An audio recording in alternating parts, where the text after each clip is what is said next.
Hello guys, for today's video, ay nga si asawa. Kukuha siya ng kayamanan dyan sa may kamote. Kukuha siya ng kamote guys na ilalaga. Nakadami na din siya ng ilalaga namin. Ano?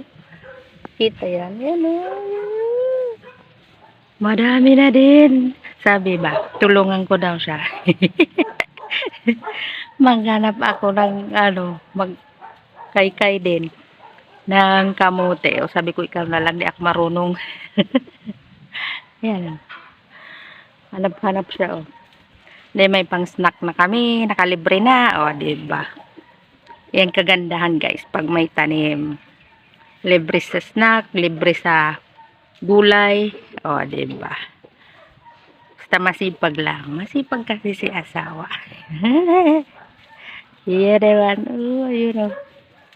Yan. So, hanap-hanap siya ng aming ilalaga for today's afternoon.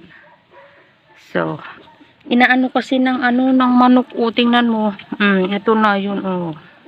Kinakain. Sayang naman, kaya kahit maliliit pa, kinukuha na kasi sayang. Manok lang ang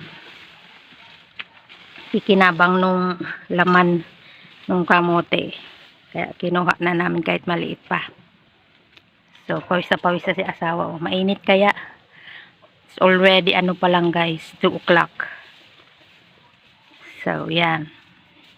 Tamang-tama bago mag 4 o'clock di may isnakan. Di, may ilalaga na kami na kamote. Sweet kamote, o, diba? Yan. Doon nga pala guys, hindi pa nakakapag-subscribe, follow, baka naman, follow and share, and follow my other social media accounts. So, yan lamang guys for today afternoon. So, bye! Thank you for watching guys. Follow my social media account.